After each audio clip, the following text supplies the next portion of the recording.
미래산업 트렌드와 혁신 사례, 3주차 혁신기업 사례, 공유경제, 1차 시 공유경제 혁신 사례, 여행 부동산 분야, 에어비앤비. 해외 유니콘 기업의 혁신 사례. 학생 여러분 안녕하세요. 앞서 여러 가지 자료와 함께 유니콘 기업들의 동향과 산업별, 국가별 현황 등을 보았습니다. 또한 유니콘 기업의 성장 비결이나 국내 스타트업들이 유니콘이 되기 위해서 도전할 점들도 살펴보았습니다. 글로벌 산업 트렌드 분석을 통하여 향후 중점을 둬야 하는 혁신 분야도 공부하였습니다. 또한 공유 경제에 대한 개념, 현황, 또한 다른 시각에서 본 공유 경제도 저희들이 언급하였습니다. 이번 시간부터는 여러분들이 매스미디어를 통해서 많이 접하였던 유명한 유니콘 혹은 데카콘 기업과 각 산업별로 대표되는 해외 유니콘 기업들에 대해서 알아보도록 하겠습니다. 해외 유니콘 기업을 각 산업별로 한 14개 정도 선정, 각 기업에 대해서 다음과 같은 카테고리에서 가능한 한 상세하게 공부하도록 해보겠습니다. 첫 번째, 창업 스토리 혹은 창업가 인터뷰. 두 번째는 사업 아이디어 혹은 비즈니스 아이템. 세 번째는 사업화와 수익화를 위한 비즈니스 모델. 네 번째는 기업 현황, 패스트 팩트가 되겠죠. 다섯 번째, 경쟁이나 문제점, 이슈, 그리고 그에 대한 솔루션. 여섯 번째는 앞에서 이러한 것들에서 배운 저희들 교훈, 레슨, 즉 성공 요인이나 시사점, 이런 것들을 커버하도록 하겠습니다. 대상 기업들은 우선 혁신, 모방, 변형 중에서 가능하면 모방, 변형보다 혁신 위주의 기업으로 우선 선정했으며 가능하면 많은 산업 분야를 포함하려 합니다. 그러다 보니까 상대적으로 중국 유니콘들이 많이 보이지 않는데 이번 학기 후반부에 국내 혁신 기업들을 공부할 때 다시 넣어보도록 하겠습니다.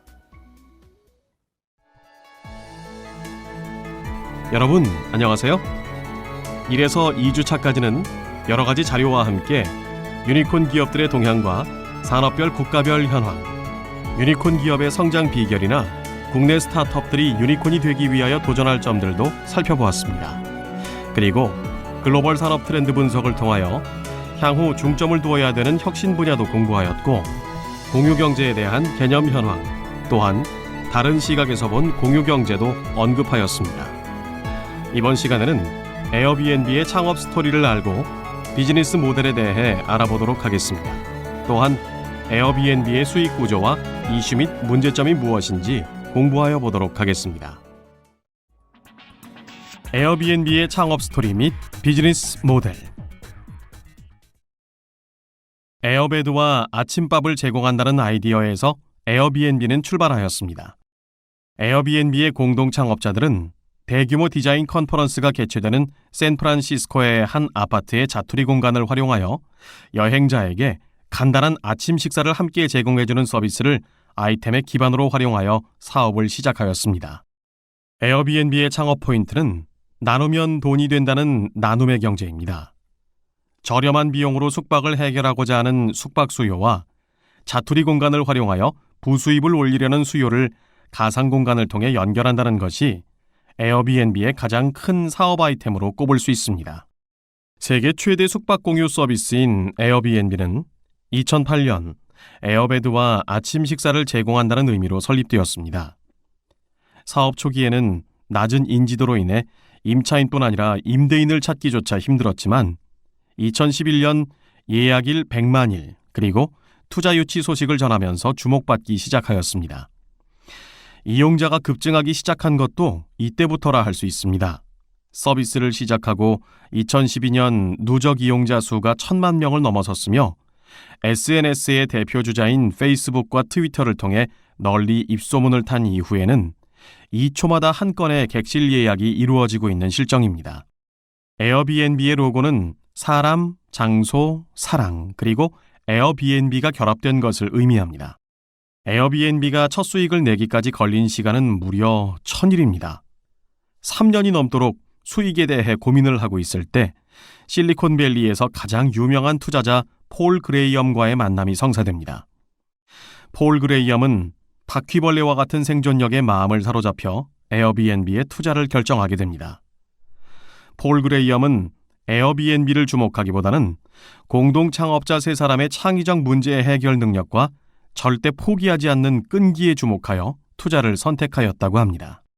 이러한 에어비앤비의 성공 요인은 과연 무엇일까요? 첫 번째, 거주하는 집에서 임대하는 집으로 아이디어를 얻은 것입니다.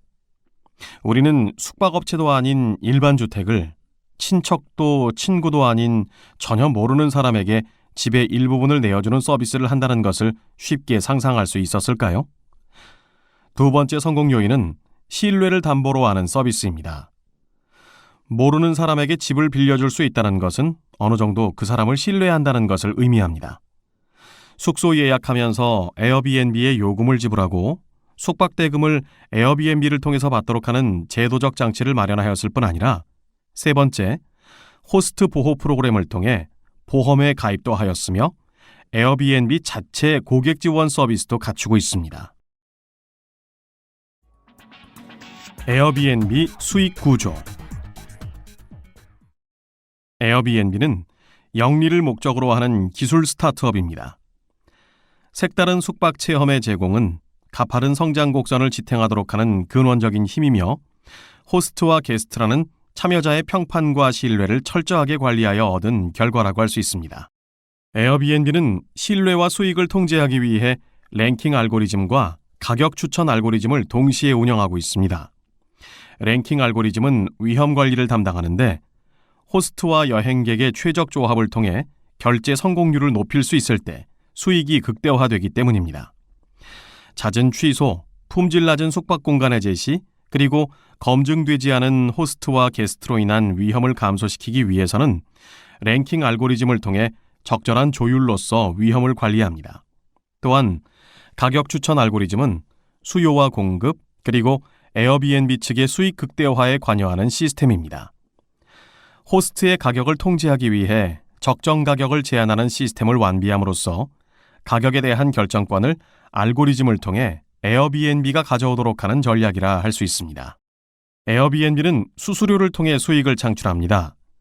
저렴한 숙박을 이용하길 원하는 게스트와 주거 공간을 제공하고자 하는 호스트에게 각각 일정 부분의 수수료를 받아 운영하고 있습니다. 2012년부터 1억 3,200만 달러의 매출을 보인 에어비앤비는 2017년 12억 2,900만 달러의 매출을 올릴 것으로 전망됩니다. 현재 에어비앤비의 총 게스트 수는 1억 5천만 명 이상으로 추정되며 6만 5천여 개의 도시와 1,400개 이상의 성, 그리고 191개 이상의 국가의 참여로 전 세계에 300만이라는 숙소를 연계하고 있습니다. 에어비앤비의 마케팅 전략. 에어비앤비가 성공적으로 이끌 수 있게 된 것은 그에 따른 마케팅 전략이 있었기 때문입니다. 에어비앤비의 마케팅 전략은 크게 네 가지로 볼 수 있는데요. 에어비앤비의 브랜딩, 호스트를 동업자로 여기는 것, 대화와 커뮤니티, 4C가 이에 해당한다고 할 수 있습니다. 먼저 에어비앤비의 첫 번째 주요 마케팅 전략은 브랜딩입니다. 에어비앤비는 소비자들이 어느 나라에 가서도 마치 친한 친구를 만난 것처럼 편안하고 친근한 느낌으로 자사를 브랜딩하였습니다. 에어비앤비는 소비자들에 대한 소속감을 통하여 소비자들과 더욱 가까워지고 유대관계를 형성하고자 하는 데서 시작하였습니다. 에어비앤비는 소속감이라는 단어를 중심으로 하여서 사람이 어떤 장소에서도 소속감, 즉 사랑을 느낄 수 있는 에어비앤비라는 접근을 간단하지만 강력하고 명확하게 소비자들에게 전달하였습니다. 에어비앤비의 두 번째 전략은 호스트를 동업자로 여기는 것입니다. 에어비앤비는 호스트들을 단순히 서비스를 이용하는 이용자가 아니라 일종의 동업자로 여기면서 그들의 이야기들을 직접 듣고 그들의 니즈를 반영하여 게스트보다 호스트에게 조금 더 초점을 맞추어 기업을 운영하고 있습니다. 에어비앤비는 호스트와 게스트의 플랫폼 역할로서 호스트를 동업자로 여기고 그들에게 초점을 맞추어 호스트가 게스트에게 조금 더 질 좋은 숙박 서비스를 제공할 수 있도록 하였습니다. 이에 에어비앤비는 호스트의 충분한 니즈 충족을 해주고 게스트는 좋은 숙박 서비스를 받으며 이를 활용하는 에어비앤비 이용자 수 모두 윈윈하는 구조를 형성하게 됩니다. 에어비앤비의 세 번째 전략은 대화와 커뮤니티입니다. 정해진 가격과 일반적인 마케팅을 전달해온 기업과는 달리 호스트들이 직접 가격을 정하고 여행자들이 그에 따른 자유 판단을 할 수 있는 기회를 제공하며 호스트와 여행자와 함께 소통하며 브랜드의 정체성을 확고히 잡아갔습니다. 이런 노력의 결과로 슈퍼 호스팅과 같은 마케팅 캠페인의 등장으로 증명하며 이용자들과의 끊임없는 대화와 끈끈한 연대를 통해 단순한 마케팅에서 이뤄낼 수 없는 막강한 성과를 이뤄내며 브랜딩을 극대화하는 데 성공하였습니다. 에어비앤비의 네 번째 전략은 4C입니다.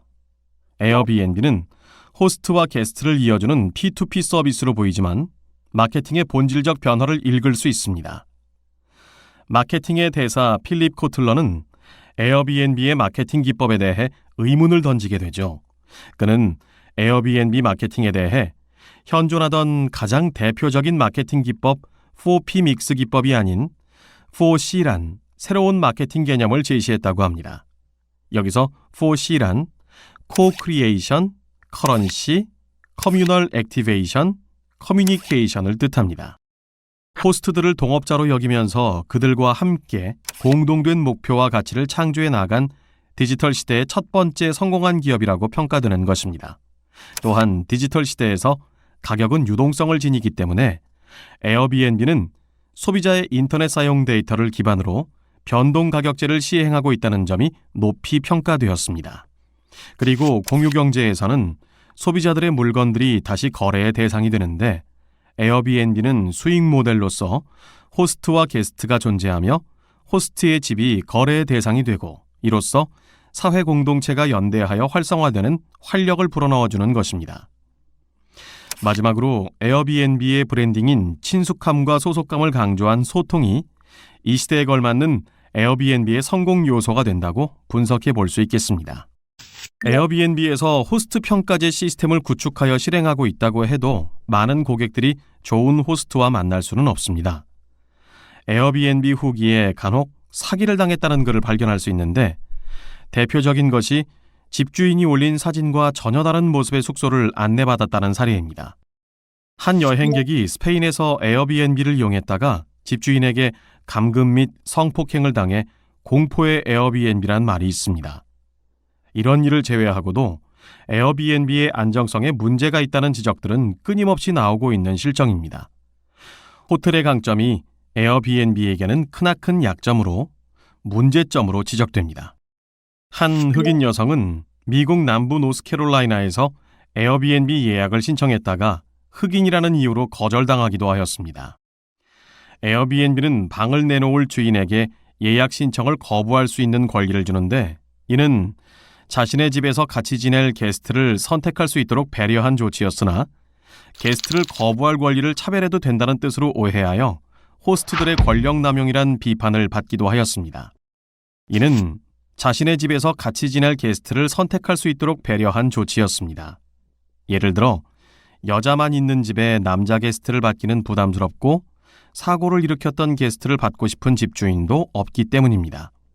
하지만 이 권한은 어느새 선을 넘어 호스트들은 게스트를 거부할 권리를 차별해도 된다고 오해하고 있는 것입니다. 서로 나눔을 가장 기본적으로 생각하는 에어비앤비가 인종차별의 문제로 논란이 되고 있으나 사람들은 좋은 시각으로만 더 이상 에어비앤비를 볼 수 없는 것이 사실이 되어버렸습니다. 이런 문제들을 앞으로 어떻게 고쳐나갈 것인지 난관에 서 있습니다. 지금까지 학습한 내용을 정리해 보겠습니다. 학습을 상기하면서 내용을 확인하세요.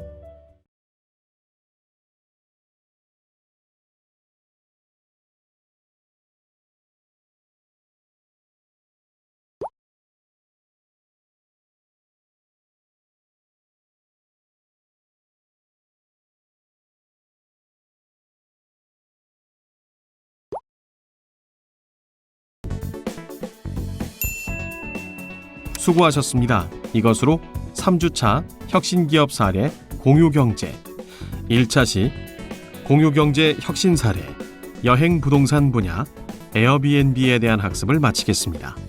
다음 시간에는 3주차 혁신기업 사례 공유경제, 2차 시 공유경제 혁신 사례 운송 분야, 우버에 대해 학습하겠습니다.